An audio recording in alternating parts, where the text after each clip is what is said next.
সুযোগের জন্য অপেক্ষা করা যাবে না, সুযোগ আপনাকে নিজেকে তৈরি করতে হবে। আসসালামু আলাইকুম, কেমন আছেন সবাই? আশা করি সবাই ভালো আছেন। নতুন একটা ভিডিও নিয়ে আপনাদের সামনে হাজির হয়ে গেলাম। সে ভিডিওটির উদ্দেশ্য কিছু আছে।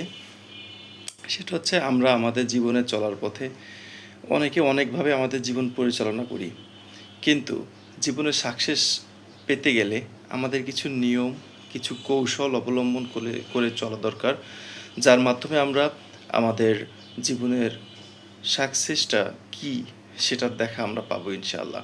চলুন দেরি না করে আমরা আমাদের সেই কৌশলগুলো নিয়ে একটু আলোচনা করি। লক্ষ্য নির্ধারণ, গোল সেটিংস। অস্পষ্ট নয়, চাই নির্দিষ্ট লক্ষ্য। আপনি যে কাজটা করবেন সেটার জন্য আপনাকে প্রথমেই লক্ষ্য নির্ধারণ করতে হবে, কিন্তু লক্ষ্যটা কীরকম হতে হবে? অস্পষ্ট কোনো বিষয়ে আপনি লক্ষ্য নির্ধারণ করতে পারবেন না। একদম সুনির্দিষ্ট একটা লক্ষ্যে আপনাকে কাজ করতে হবে, দেন আপনি আপনার সাকসেসের পথে যেতে পারবেন, যদি আপনি স্পষ্ট একটা লক্ষ্য তৈরি করতে পারেন। 2 নম্বরে হচ্ছে দক্ষতা অর্জন। ডিগ্রি যথেষ্ট নয়, ব্যবহারিক দক্ষতা জরুরি। একটা মানুষ এসএসসি, এইচএসসি, অনার্স, মাস্টার্স এগুলো পাশ করতেই পারে, কিন্তু তার ভিতরে যদি ব্যবহারিক দক্ষতা না থাকে তাহলে কিন্তু কোনোভাবেই লাইফে সাকসেস করা সম্ভব নয়। ডিগ্রি দিয়ে কখনো আপনি কোনো কাজে সফল হতে পারবেন না। এই বিষয়টা আমাদের সবার নজরে থাকা দরকার।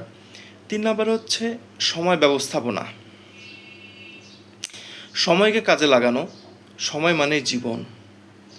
সময় মানে যেহেতু জীবন, আপনাকে আপনার জীবন সুন্দরভাবে সাজাতে গেলে অবশ্যই সময়ের মূল্যটা আপনাকে দিতে হবে।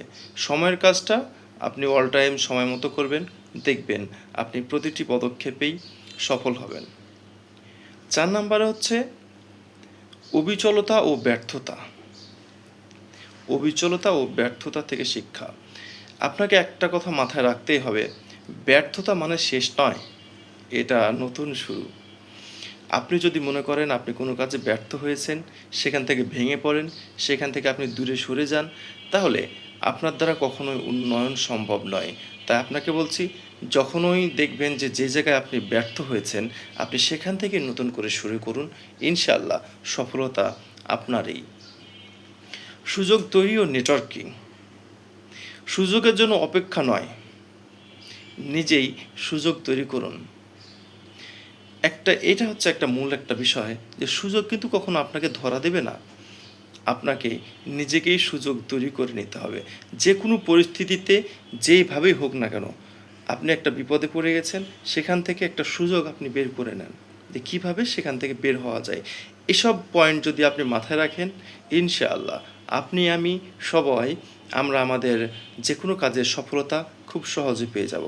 তো ভিডিওটি কেমন লাগলো অবশ্যই জানাবেন কমেন্টসে। ভালো লাগলে একটা লাইক, একটা শেয়ার করে দিবেন ইনশাআল্লাহ। সবাই ভালো থাকবেন, সুস্থ থাকবেন। আল্লাহ হাফেজ।